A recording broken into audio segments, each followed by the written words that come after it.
નમસ્કાર, નવનિર્માણ ન્યૂઝમાં આપનું સ્વાગત છે.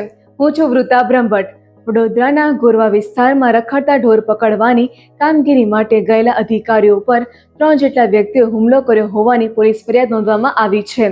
પાલિકામાં કેટલ ઇન્સ્પેક્ટર તરીકે ફરજ બજાવતા અધિકારીઓએ ફરિયાદ નોંધાવી છે. વડોદરા મહાનગરપાલિકામાં કેટલ ઇન્સ્પેક્ટર તરીકે ફરજ બજાવતા કર્મચારી પર ફરજ દરમિયાન ગોરવા વિસ્તારમાં રખડતા ઢોર પકડવાની કામગીરી કરતી વખતે હુમલો થવાની ગંભીર ઘટના સામે આવી છે.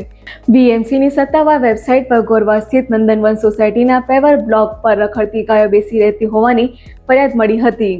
આ નિવારણના ભાગરૂપે કેટલ ઇન્સ્પેક્ટર વિક્રમસિંહ, તેમની ટીમના સભ્યો ડોક્ટર સાગરભાઈ નરેન્દ્રસિંહ ઝાલા, ડોક્ટર શ્રેયા નરેશભાઈ મોદી અને જયેશભાઈ હઠીલા સાથે નિગમની ટાવેરા નંદનવન સોસાયટી ખાતે પહોંચ્યા હતા, જ્યાં ગાયોને પાંજરે પૂરવામાં આવવાની હતી. જોમે 3 માથે ભારે ઇસમોએ આવી અધિકારીઓ સામે મારપીટ કરી હતી, જેઓ સામે ગોરવા પોલીસ મથકમાં ફરિયાદ નોંધવામાં આવી છે.